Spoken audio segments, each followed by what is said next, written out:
지난 시간에 이어서 중국의 리스크에 대해서 설명드리겠습니다. 경제 성장을 통해서 이제 누적된 이러한 네거티브 에너지들이 이제 복합 차이나 리스크의 하나의 원천으로 작용해서 총체적인 어떤 중국의 위기 상황을 야기시킬 수 있는 어떤 가능성에 대해서는 외국에서뿐만 아니라 이제 중국 내에서도 이런 부분을 모니터링을 하고 분석을 하는 그래서 또 정책에 이제 반영하는 이러한 작업들이 이루어지고 있겠죠. 정책의 또 중요한 이런 과제다 보니까 중국 국가발전위원회하고 중국 사회과학원, 신화망 이런 곳에서 네티즌들을 또 조사하고 해서 중국의 과연 이러한 문제점이 뭐냐, 내부에서 가장 큰 문제점, 그리고 이제 정책적으로 어떤 과제가 되고 있는 이러한 부분이 무엇이냐를 이제 조사를 이제 한 적이 있습니다. 그래서 이제 아래 이제 붉은색 부분이 이제 그러한 9가지 문제죠. 근데 여기서 이제 저는 이제 10대 문제라고 있습니다. 그 중에 하나는 이제 정치 문제죠. 홍콩 문제, 민주화의 부분의 문제, 민족 문제 이런 것도 하나의 어떤 정치 부분에 이제 속하는 부분이고. 그래서 중국에서는 이제 정치 문제에 대해서는 이제 언급을 안 하기 때문에 위에서 조사한 것은 이제 9가지의 어떤 문제, 과제에 대해서 이제 조사를 했습니다. 그래서 조사를 해보니까 이제 중국의 국민들이 이제 조사 대상자들이 가장 큰 문제가 무엇이다 라고 하는 그런 키워드 중에 이런 9가지를 이제 선정을 한 겁니다. 그래서 이 9가지 문제에 대해서 살펴보면 이제 하나의 경제 문제죠. 경제 문제가 심각하다 보면 경제 외적인 문제로 이제 비약하는 그러한 총체적인 중국의 어떤 국가적인 어떤 리스크, 차이나의 리스크로서 작용할 수 있는 어떤 이러한 문제들. 이러한 9가지 문제는 이제 하나의 문제가 너무 심각하면 차이나 리스크로 발전할 수도 있겠지만 보통 이제 두세 개 문제, 서너 개 문제들이 복합적으로 관리가 되지 않으면 충분히 이제 차이나 리스크로 이제 발전할 수 있는 어떤 이러한 문제죠. 결국은 하나하나가 굉장히 큰 문제입니다. 첫 번째는 이제 사회주의 국가이면서도 세계 최대의 빈부격차 문제를 가지고 있는 것이 이제 중국이다. 보통 사회주의 국가는 모든 사람이 이제 평등한 이란 빈부격차가 없는 국가. 그런데 사회주의 이름으로서 시장 경제를 추진하면서 세계 최대의 어떤 빈부격차가 생겼다. 그러면서도 이제 사회주의 시장 경제 국가를 유지를 하고 있다는 것이죠. 그래서 굉장히 이제 이런 것이 모순되는 어떤 부분이죠. 전 세계적으로 사회주의 시장 경제를 추진하고 있는 국가들은 많지가 않습니다. 1980년대를 기초로 해서 러시아가 80년대 초반에 소련이 이제 러시아로 이제 되면서 사회주의의 순수성 회복, 사회주의의 어떤 과거의 어떤 부정적인 왜곡된 부분을 이제 개선하고자 했지만 결국은 이제 군소공화국으로 해체되는 어떤 이런 러시아 연방으로 다시 해서 러시아로 시작이 되는 이러한 그러면서 이제 사회주의 종주국이 사회주의를 버리고 했죠. 동구권에 있는 많은 국가, 소련이 이렇게 변하다 보니까 그 과정에서 이제 소련의 위성국가라고 할 수 있는 동구권의 많은 사회주의 국가들이 80년대 동서독이 통일되고 여러 국가가 80년대 후반에 급진적으로 이제 자본주의 시장 경제로 이제 체제가 바뀌는 것이죠. 탈사회주의적 변화가 이제 생겼죠. 그러다 보니까 이제 전 세계적으로 사회주의를 하는 어떤 이런 국가들이 이제 과거에 비해서는 많이 축소가 됐습니다. 그 중에서도 이제 사회주의 시장 경제, 중국과 유사한 형태의 어떤 체제를 가지고 이제 발전하고 있는 국가들 중에 이제 베트남이 있죠. 베트남이 이제 사회주의 체제면서도 이제 개방형 사회주의를 또 운영하고 있는 이러한 국가입니다. 그런데 중국의 이러한 빈부격차 문제는 개혁 개방과 동시에 연합발전 전략을 통해서 90년대와 80년대 시작된 것이 이제 90년대까지 한 20여 년간 가장 큰 어떤 이러한 격차 문제를 야기돼서 2002년도 16차 당대에서 이러한 부분을 해소하기 위한 정책이 이제 균보론이죠. 균보론이 나왔지만은 결국 20년이라는 기간 동안에 이 중국 내에서 어떤 지역 간, 그리고 이제 도농 간, 이런 계층 간의 격차는 상당히 심각한 부분이다. 실제로 어떤 이 분부 격차에 있어서 아프리카의 뭐 짐바브웨가 가장 격차가 큰 세계 최대의 분부 격차 국가다. 근데 그 다음 정도가 중국이다라고 할 정도로 사회주의 국가면서도 이런 빈부 격차, 그러니까 체제적인 부분에서도 이제 설명이 안 되는 부분이죠. 근데 실제적으로 보면 중국의 빈부 격차는 그렇게 심각하게 이제 존재하고 있다 하는 것이죠. 이런 부분에서 이제 해소가 되지 않으면 역시 체제적인 문제까지 내포되는 중국에서 어떤 중요한 문제로서 이제 발전될 수 있다 하는 것이죠. 이제 두 번째는 이제 보이지 않는 손. 보이지 않는 손이라는 것은 이제 보통 자본주의 경제에서 이제 수요와 공급, 그래서 이제 균형, 시장에 의한 균형을 얘기할 때 쓰지만 여기서의 보이지 않는 손이라는 것은 이제 지하 속에서 뭔가 이 관계 속에서 뭔가 부정부패한 어떤 손들이 작용하고 있다 하는 뭐 이런 문제입니다. 그래서 부정부패와 지하경제 문제가 사실상 눈에 보이지 않지만 현실 경제 속에서 광범위하게 이러한 부분이 연관되어 있다 하는 것이죠. 특히 이제 최근에는 이제 지방의 관리들의 부정부패가 이제 극도로 이제 심해져서 중앙에서 이제 감사를 하고 이제 사법기관에서 이제 굉장히 큰 시범적으로 이제 처리되고 하는 걸 많이 볼 수 있습니다. 사실 우리나라 같이 작은 나라에서 이제 언론 발행하는 요즘 뭐 온라인 언론이 많지만 이 신문이 뭐 20페이지, 30페이지 되죠. 이러한 어떤 신문사가 많은데 중국은 뭐 신문사가 그렇게 많지는 않습니다. 그래서 나오는 것도 겨우 뭐 과거에 4면, 지금 뭐 8면 정도 많이 나오는 건데 이런 부분들이 거기에 뭐 사건 사고를 제외하고는 중국 정부가 시범적으로 어떤 부패척결하는 부분을 제외하고는 거의 보도가 안 됩니다. 그래서 조그만 나라에서 엄청난 부분에서 뭐 세밀하게 이제 보도가 되는 측면에 비해서 중국은 엄청난 이러한 사건들이 많음에도 불구하고 이제 보도가 안 되다 보니까 잘 모르는 거죠. 이러한 부분들이 이제 중국에서의 어떤 심각한 문제로 되어 있다는 관리들의 부정부패 문제, 그리고 각종 지하 경제의 어떤 부분들이 중국의 건전한 경제 성장을 저해하는 이러한 문제, 과제로서 이제 중요한 리스크로서 이제 작용할 수 있다는 것이고, 세 번째는 이제 실업입니다. 실업. 우리나라는 이제 대졸자들이 취업의 문제가 이제 심각하죠. 중국도 마찬가지로 이제 이 실업의 문제가 이제 심각합니다.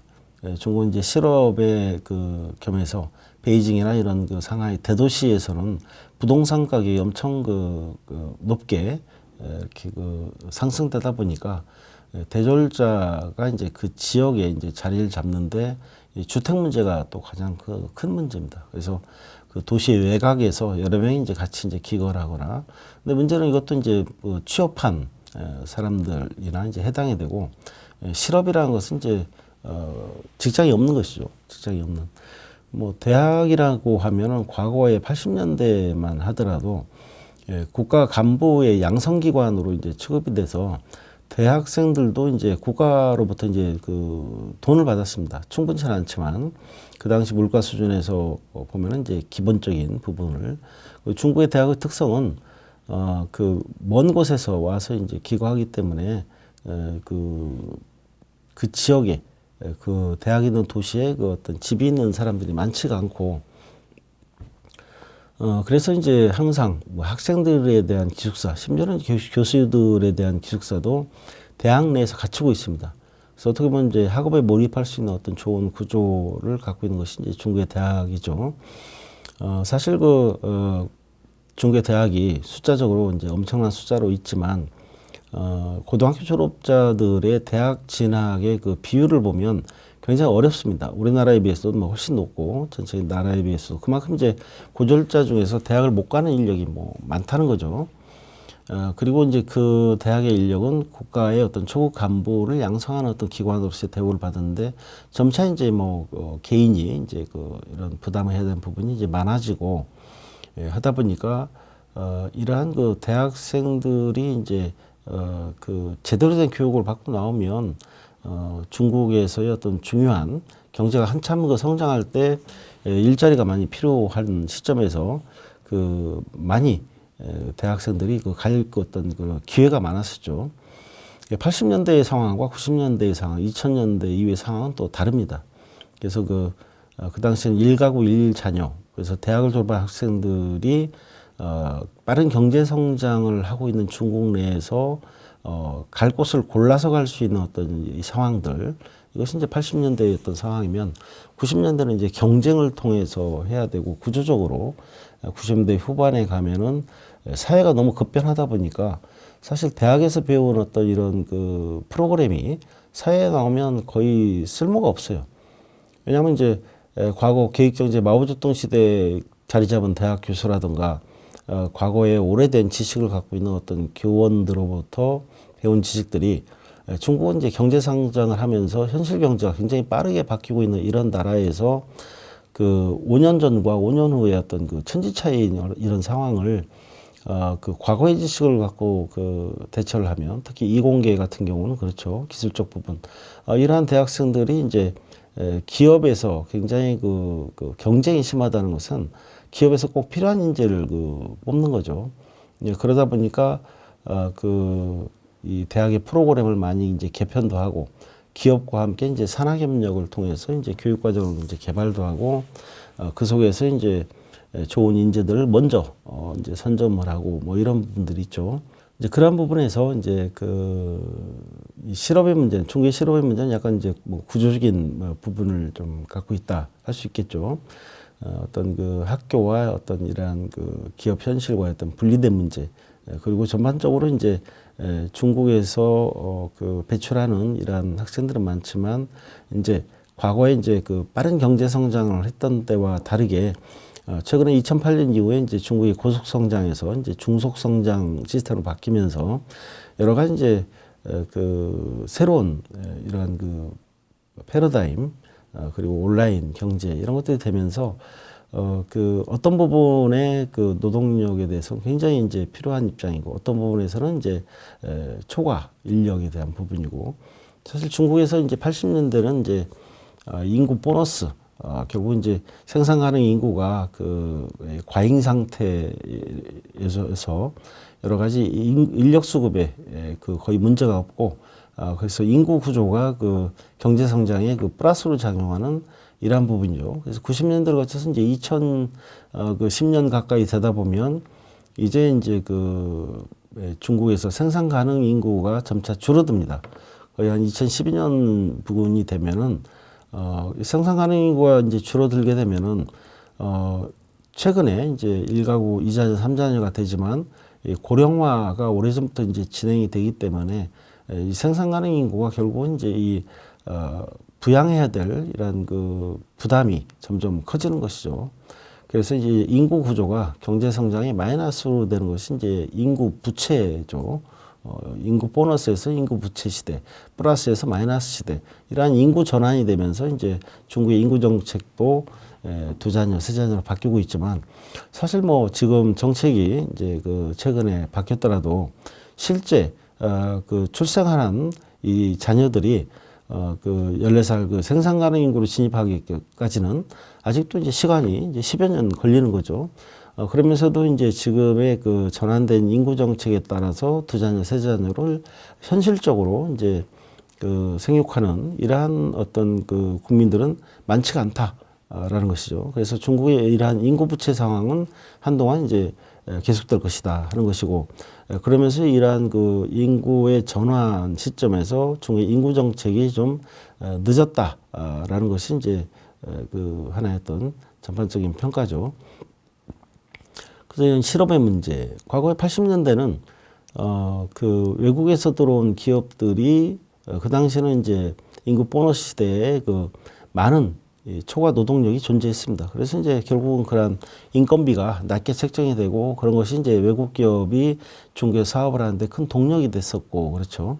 그 당시에 이제 중국 연해 지방에서도 역시 노동력 수급 불일치가 또 발생을 했습니다. 전반적으로는 그 노동력의 과잉 상태지만 이 숙련도에 따라서 이제 숙련된 노동력이냐 반숙련 또는 이제 비숙련에 따라서 이제 임금이 이제 이 차등이 있는 이런 구조죠.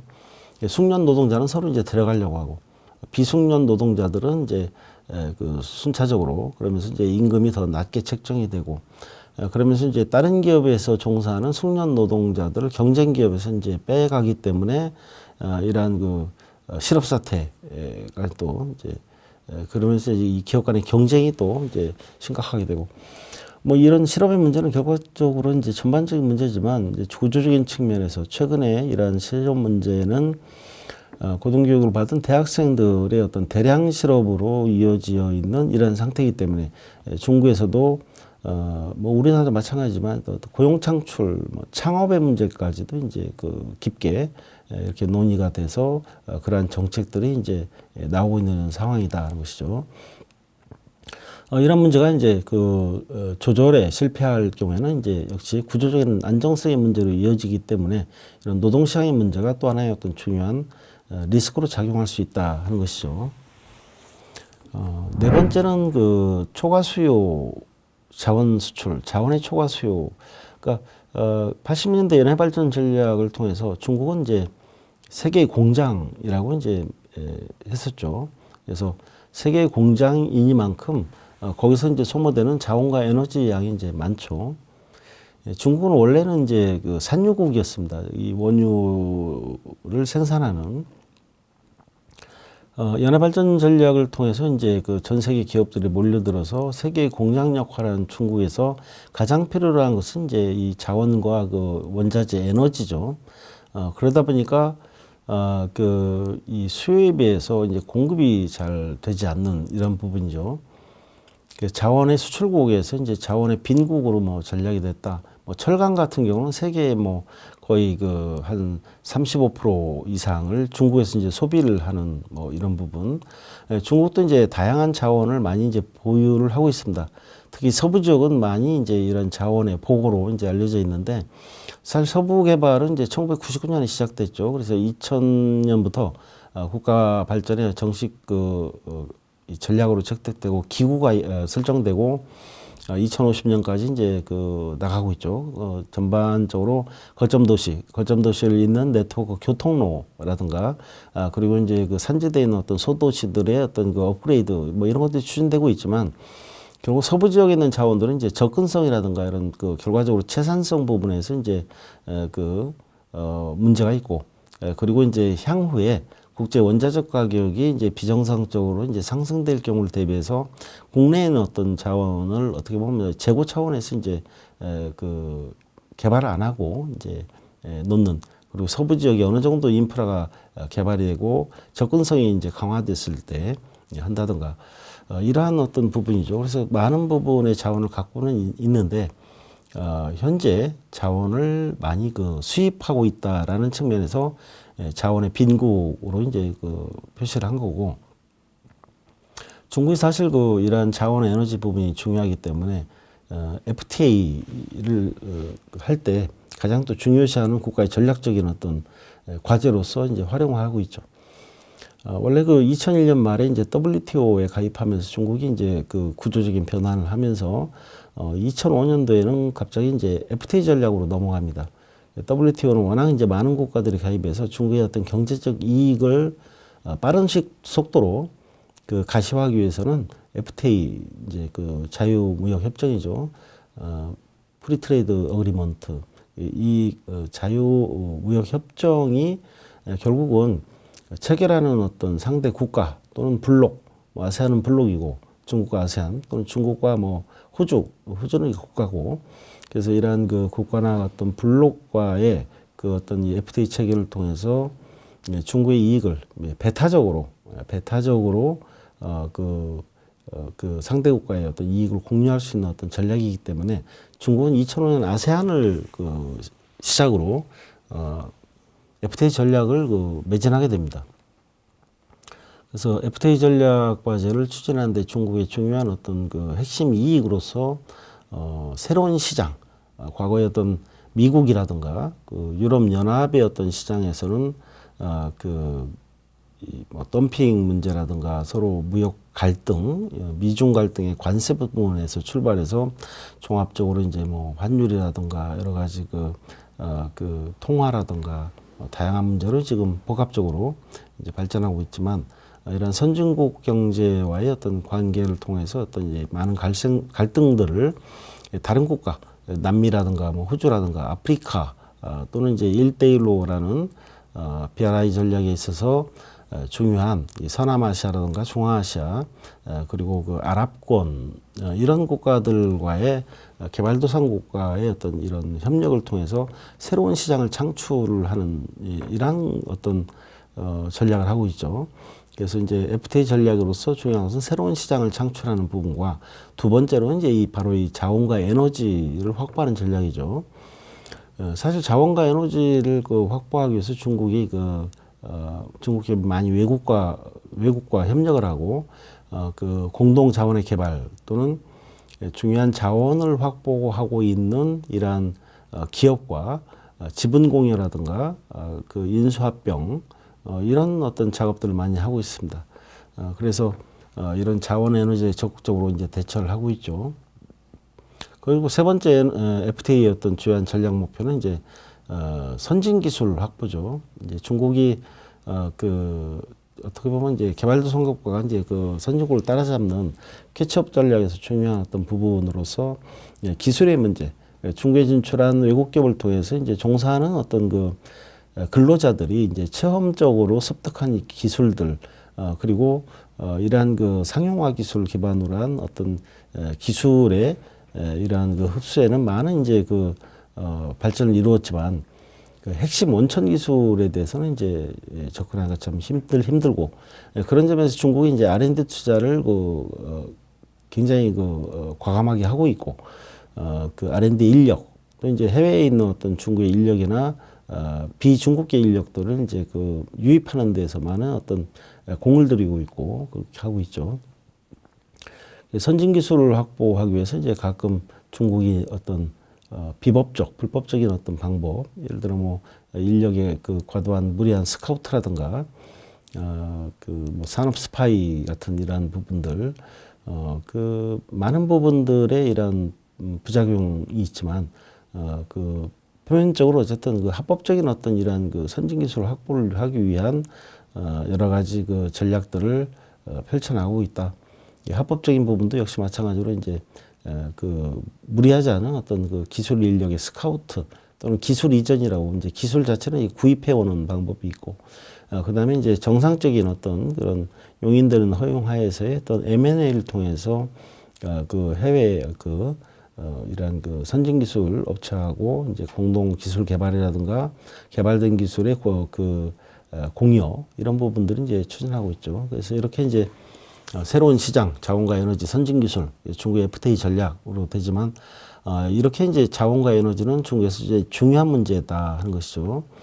그래서 이제 전반적으로 중국이 지속 가능 발전 전략을 하면서 자원 문제에 있어서 중국이 이제 전 세계적인 어떤 녹색 기후 온난화와 관련된 이러한 협약을 통해서 중국이 화석연료 사용을 이제 줄여나가고 전기차, 대체 에너지를 위한 어떤 투자를 많이 하고 있죠. 그래서 중국의 전기차 투자라든가 세계 전기차 시장에서 중국이 많은 부분을 이제 참여를 하고 있고, 태양광도 마찬가지고, 이제 이런 부분에서 이제 중국의 앞으로의 어떤 개발의 어떤 산업의 어떤 육성의 전략이 바뀌어 나가고, 현재 사용하는 또는 이러한 자원의 이러한 소비 패러다임을 이제 바꿔나가고 있고, 하는 것이죠.